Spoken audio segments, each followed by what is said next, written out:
Alam nyo ba na isa to sa pwedeng pagkakitaan? Marami na ang nagbebenta nito at alam ko malaki rin ang kinikita nila rito. Siya nga pala guys, pangalawang beses na namin gumawa ng atsarang papaya. Kaso nga lang nung una ay hindi ko na videohan at eto na nga. Buti na lang talaga at naalala ko. Pero guys ha, hindi po kami magaling magluto. Gusto lang talaga namin i-share sa inyo kung paano namin ginawa itong atsarang papaya. Sa mga gustong magluto nito, panoorin ninyo ang video na ito. So unang-unang ginawa ay nag-slice muna si partner ng sibuyas. Sunod naman itong bawang. At sinunod niya na rin itong luya. At saka itong carrot. May suka na rin. So 2 suka yung binili namin. At saka nag-slice na rin siya ng papaya. At bali 5 kilong papaya ang binili namin. Kaso nga lang yung iba hinog na. Siya nga pala guys, no, hindi ko na videohan yung pag-slice namin ng pinya. Pero eto na nga, no, ipapakita ko pa rin sa inyo. So eto, nagsimula na kaming magluto. Unahin muna natin itong suka. Tapos lagyan natin ng pinya, bell pepper. Isunod na rin natin itong luya.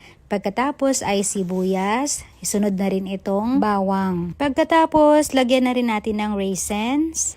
At itong sugar. So, mga 1 kilong sugar yung naubos namin dyan guys. Pag okay na, paghaluin yung mga sangkap para ma-absorb talaga yung tunay na sarap. Wow.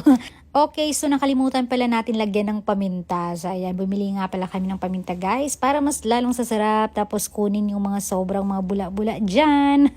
Hindi pa ako magaling magluto pero alam ko na kukunin yan. Ayan. At itong panghuli nga pala itong carrots. Paghalu-haluin at pakuluin lamang na 1 minuto at tsaran! Ito na ang ating atsarang papaya. Ready to eat na tayo.